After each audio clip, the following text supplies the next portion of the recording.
샬롬, 한 주 동안 주님의 은혜 가운데 평안하셨습니까? 오늘 이 아침에 예배 자리로 나오신 여러분들을 예수님의 이름으로 축복하며 사랑합니다. 이 아침에 주신 하나님의 말씀은 사도행전 10장 34절에서 43절까지의 말씀입니다. 사도행전 10장 34절에서 43절까지의 말씀, 우리 함께 합독하도록 해요. 34절입니다.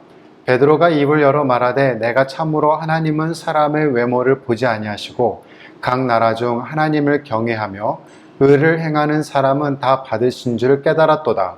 만유의 주 대신 예수 그리스도로 말미암아 화평의 복음을 전하사 이스라엘 자손들에게 보내신 말씀 곧 요한이 그 세례를 반포한 후에 갈릴리에서 시작하여 온 유대에 두루 전파된 그것을 너희도 알거니와 하나님이 나사렛 예수에게 성령과 능력을 기름 붓듯 하셨음에 그가 두루 다니시며 선한 일을 행하시고 마귀에게 눌린 모든 사람을 고치셨으니 이는 하나님이 함께 하셨음이라.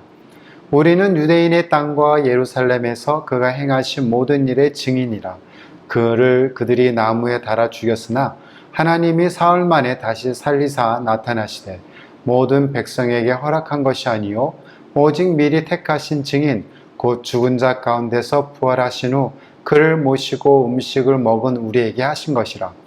우리에게 명하사 백성에게 전도하되 하나님이 살아있는 자와 죽은 자의 재판장으로 정하신 자가 곧 이 사람인 것을 증언하게 하셨고 그에 대하여 모든 선지자도 증언하되 그를 믿는 사람들이 다 그의 이름을 힘입어 제사함을 받는다 하였느니라. 아멘. 무엇으로 여러분의 삶과 신앙을 만족해 하고 계십니까? 혹시 성공입니까? 명예 아니면 재산, 권력입니까?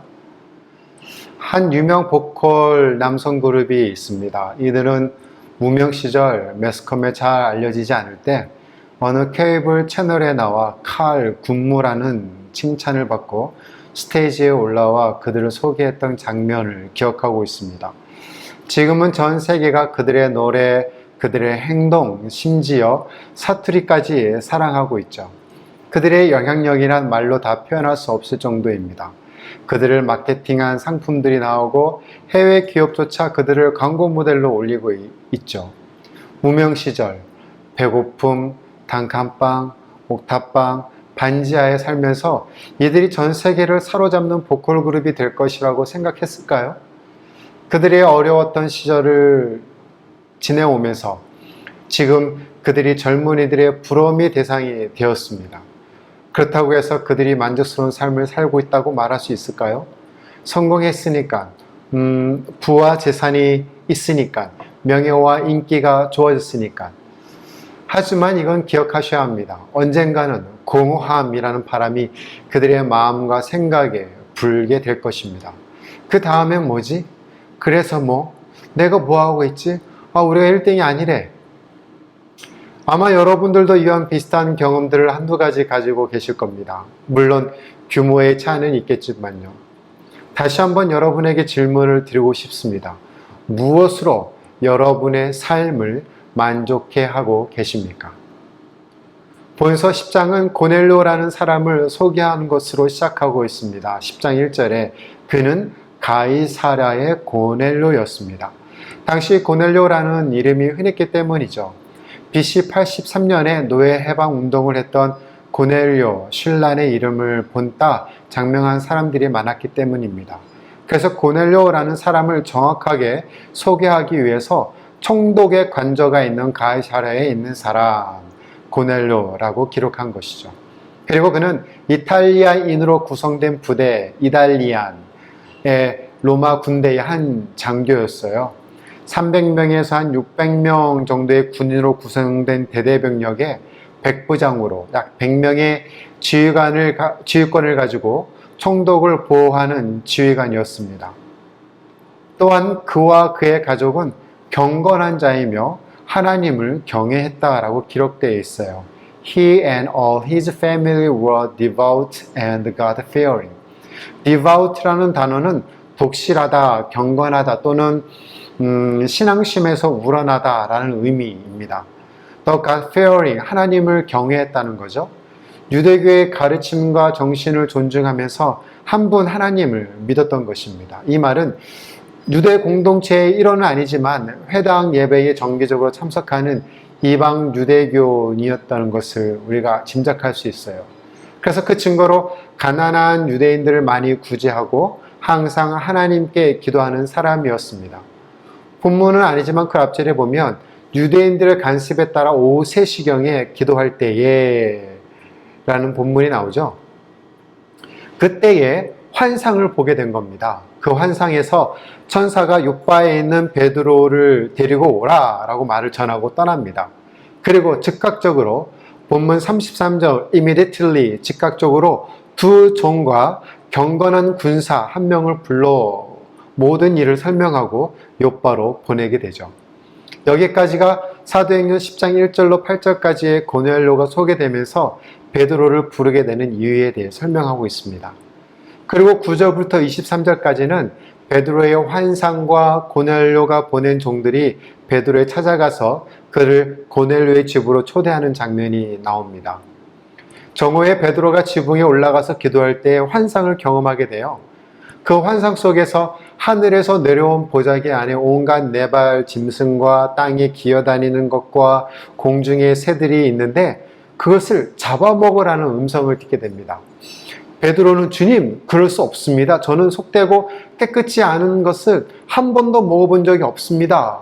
라고 했더니 다시 한번 음성이 들리죠. 하나님께서 깨끗하게 하신 것을 속되다고 하지 말라 라는 음성이 들립니다. 이런 일이 3번 있은 후에 보자기 같은 그 물건이 곧 하늘로 들려 올라갑니다. 그때 이상하다고 생각하고 있을 때에 마침 고넬료가 보낸 사람들이 시몬의 집에 도착하게 되죠. 그리고 그들이 베드로에게 자기들이 왜 왔는지를 이야기를 합니다.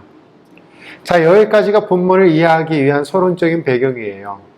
성경에 나타난 고넬료의 신앙은 아름답고 본받아야 할 훌륭한 점이 많았습니다. 이방인임에도 불구하고 말이죠. 10장 1절에 소개하고 있는 대로 로마 군대의 고급 장교이면서 작은 나라의 토속신과 같은 유대인의 하나님을 받아들였고 또 경건한 삶을 살았던 복이 드문 사람이었습니다. 또한 25절을 보면 베드로가 들어올 때 그 발 앞에 엎드리는 모습을 기록했어요. 얼마나 겸손한 모습으로 살아가고 있는지를 잘 보여주고 있습니다.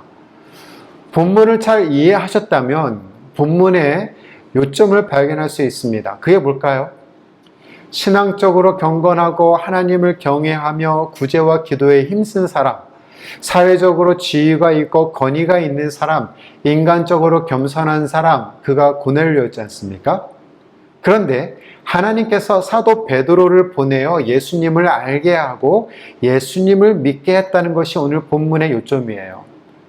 고넬료는 참되신 하나님을 예배하였지만 그에게 부족한 것이 있었습니다. 그것은 예수님에 대한 믿음, 바로 복음, 굿뉴스였습니다. 36절, 만유의 주 대신 예수 그리스도로 말미암아 화평의 복음을 전하사 telling the good news of peace through Jesus Christ, who is the Lord of all. 우리는 보통 이 사실을 강조하고 고넬료의 성공과 경건 생활을 강조할 때가 많이 있어요. 그러나 성경이 말씀하고자 하는 내용의 핵심은 고넬료의 성공과 경건 생활이 아닙니다. 오히려 그렇게 경건 생활을 잘했던 고넬료에게도 예수님이 필요했다는 거예요. 그렇게 훌륭했기에 예수님이 필요한 것이 아니라 그런 사람에게도 예수님이 필요했다는 겁니다. 22절 말씀에 그는 의롭고 하나님을 두려운 마음으로 섬기며 모든 유대인들에게 존경을 받은 사람입니다 라고 언급이 되어 있어요. 유대교의 관점에서 볼 때 이방인이었던 고넬료가 유대 온 족속에게 칭찬을 받을 만큼 훌륭한 신앙생활을 하고 있었다는 것이죠. 그러나 그에게도 예수님은 필요했습니다. 기운센 천하장사 무쇠로 만든 인조인간 로봇 마징가 제트라고 할지라도 전원이 없으면 고철에 불과하죠.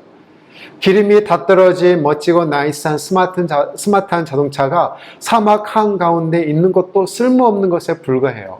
총각 김치에 총각이 없어도 됩니다. 칼국수에 칼이 없어도 됩니다. 그리고 붕어빵에 붕어가 없어도 됩니다. 그러나 그리스도인에게는 예수 그리스도가 없으면 nothing입니다. 아무것도 아니에요. 아주 훌륭한 경건한 삶을 살았지만 그러한 견고한 고넬료에게도 예수님은 필요했습니다. 많은 사람들에게 존경을 받았지만 그런 고넬료에게도 예수님은 필요했다는 거예요.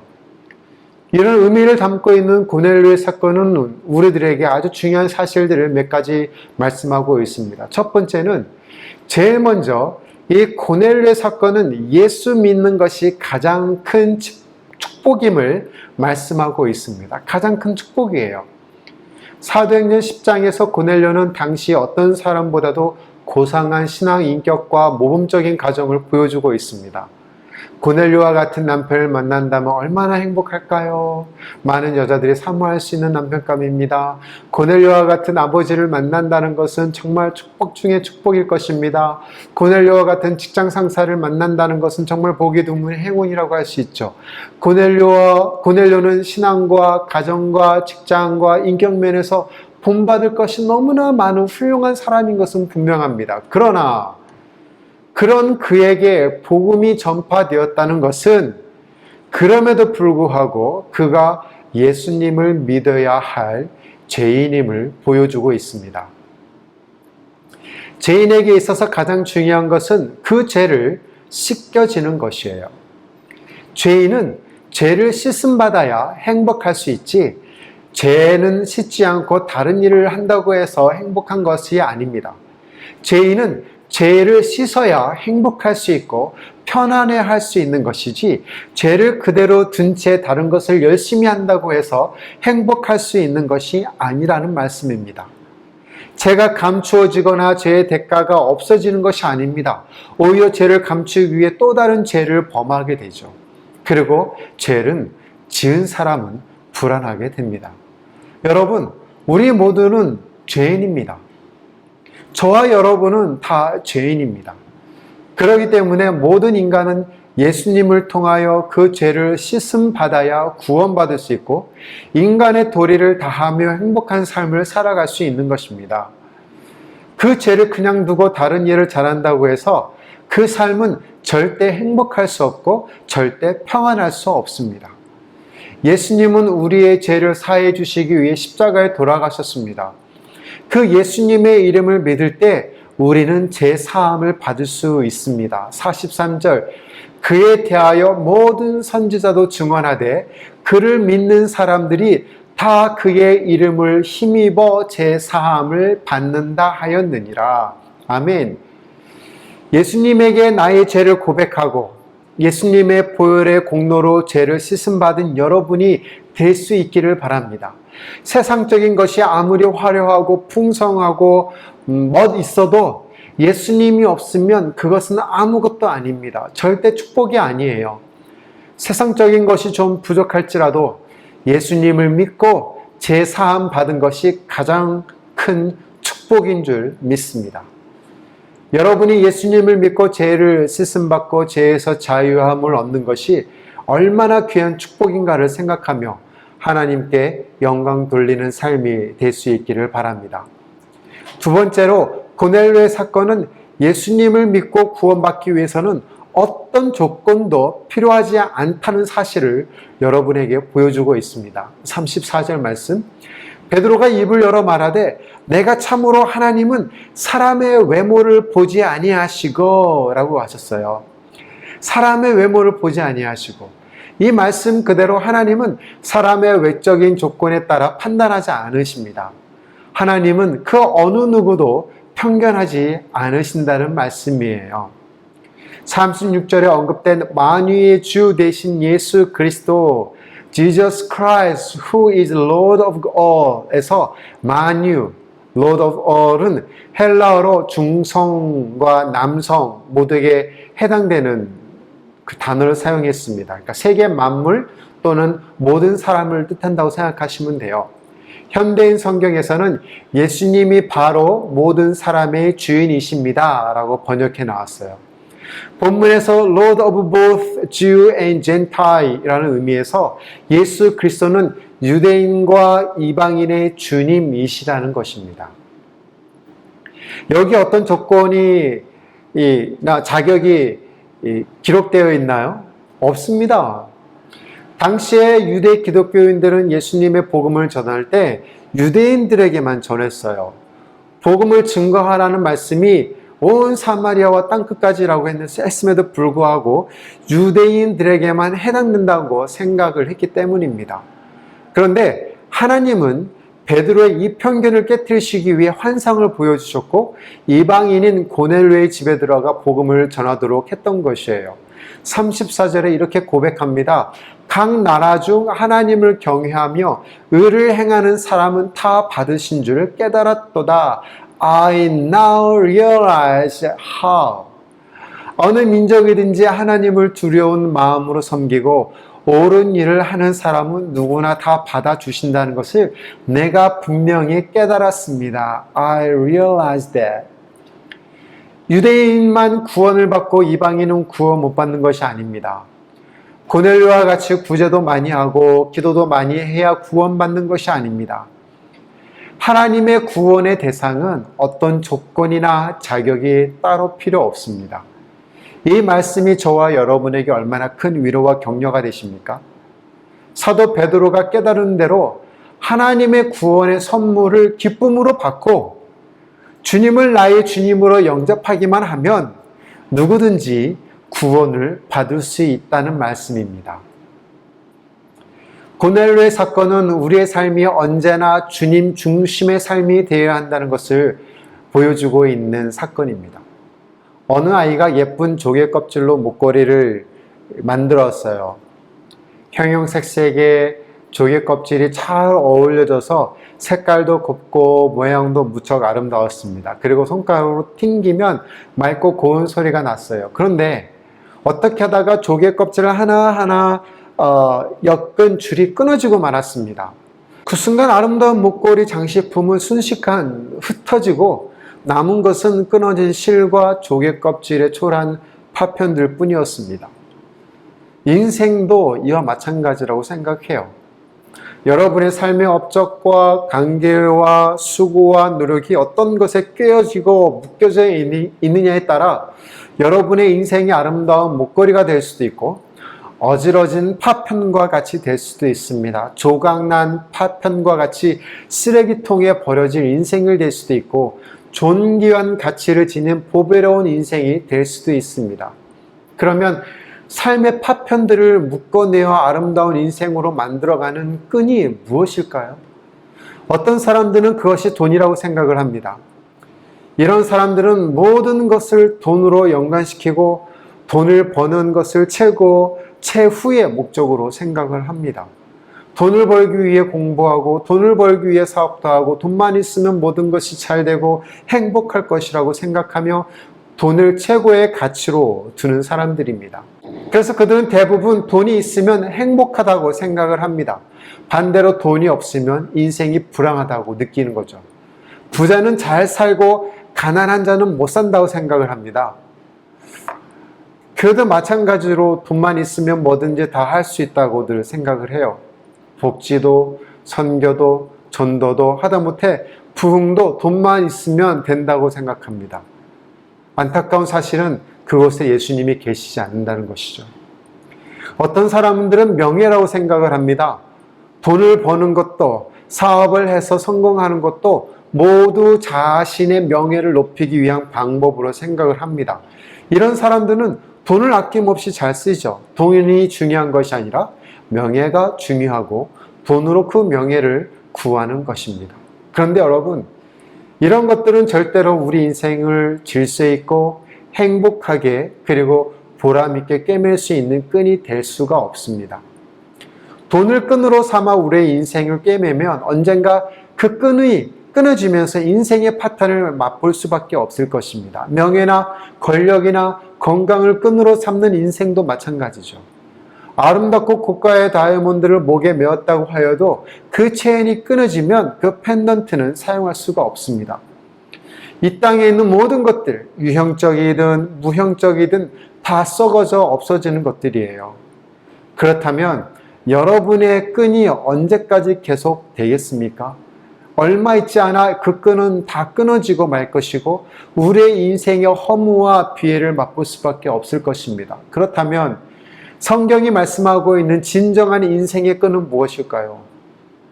네, 바로 예수 그리스도이십니다. 요한복음 14장 6절 말씀에 나는 길이요 진리요 생명이니 나로 말미암지 않고는 아버지께로 올 자가 없다라고 말씀하셨어요. 이 말씀은 예수님이 우리 인생의 모든 조각들을 꿰는 끈이라는 말씀입니다. 이 말씀은 예수 그리스도가 여러분의 인생의 전부라는 것이에요. 예수님을 믿을 때 올바른 길을 걸어갈 수 있고, 예수님을 믿을 때 진리의 삶을 살아갈 수 있고, 예수님을 믿을 때 생명을 얻을 수 있다는 말씀입니다. 예수님이 내 인생의 주인이 되시면 모든 것들은 높은 질서와 귀한 가치를 지니게 됩니다. 그 끈은 끊어지지 않고 그 끈은 우리를 실망시키지 않습니다. 오늘 본문에 나오는 고넬료를 보십시오. 그는 사회적으로 안정되었고 신앙적으로 경건한 모습을 가지고 있고 인간적으로는 겸손을 갖추고 있는 사람입니다. 그러나 그 속에 예수님이 없었을 때 그 삶은 의미가 없었고 완성될 수가 없었습니다. 그래서 하나님은 베드로를 통하여 예수 그리스도를 고넬료와 그의 가족과 그리고 친구들 이방인들에게 전하도록 하신 것이죠. 아무리 사회적으로 큰 성공을 했어도 예수님 없는 성공은 아무런 의미가 없는 것입니다. 아무리 고넬료와 같은 신앙적으로 경건한 모습을 보인다고 할지라도 그 안에 그 삶 속에 예수님이 없다면 그것은 진정한 경건이 아니라는 말씀이에요. 실제로 예수님 없이 경건한 삶을 살아가는 사람들이 얼마나 많이 있습니까? 믿는 사람들보다 더 구제도 많이 하고 사회사업도 더 많이 하고 선한 일도 많이 하는 사람들이 얼마나 많이 있습니까?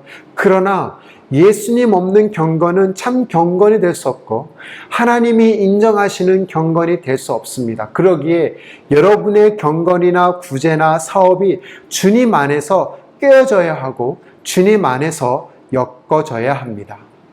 그것들을 통하여 주님의 영광을 드러내고 그것들을 통하여 주님의 복음을 증거하는 목적이 이루어지고 그것들을 통하여 주님이 바라보시는 방법으로 이루어질 때 진정한 경건이 될 수 있고 하나님께 영광을 올려드리는 삶이 될 수 있는 것입니다.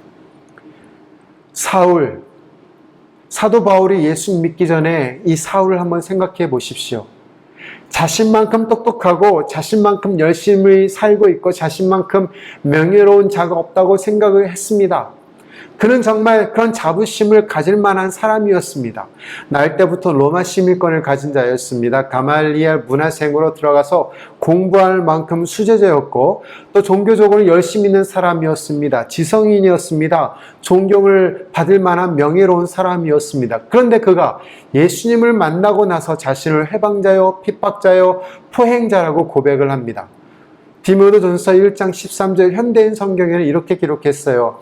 내가 전에는 하나님을 모독하고 성도들을 핍박하던 난폭한 사람이었으나 믿지 않을 때에 모르고 한 짓임으로 하나님께서 나를 불쌍히 여겨주셨습니다. 자신의 과거의 삶이 한마디로 형편없는 삶이었다는 것이에요. 누구에게 얘기할 만한 가치가 없는 삶을 살았다는 거예요. 여러분, 정말 바울의 삶이 그렇게 보잘것없는 삶이었을까요? 인간적으로 보면 절대 그렇지 않습니다. 그렇게 잘못 산 인생이 아니었고 그렇게 가치 없는 삶이 아니었어요. 얼마든지 자랑할 수 있었고 얼마든지 자부심을 가질 수 있었고 나름대로 열심히 산 인생이었습니다. 그런 바울이 이런 고백을 할 수밖에 없었던 이유가 무엇이었겠습니까? 네, 맞습니다. 그의 삶에 예수님이 없었기 때문입니다. 단 하나 예수님이 없었기 때문에 그런 고백을 할 수밖에 없었던 것이에요. 여러분, 예수님이 없는 삶은 헛된 삶인 줄 아시길 바랍니다. 아무리 열심히 살아도 예수님 없는 삶은 의미 없는 삶이요 가치가 없는 삶임을 아시기를 바랍니다. 예수님을 만나야 하고 예수님 안에서 여러분의 삶을 꿰어야 합니다.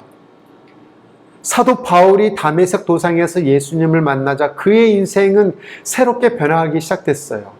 예수님께서 그의 주인이 되어 주셔서 사울의 인생의 파편들을 꿰어내기 시작했고 사도 바울이라는 완전한 새로운 가치를 지닌 존재가 되었습니다. 그리스도 안에서 이전 것은 지나갔고 새로운 피조물로 탄생이 된 것이에요. 인류의 역사의 방향을 바꿔놓은 하나님의 사람이 되었습니다.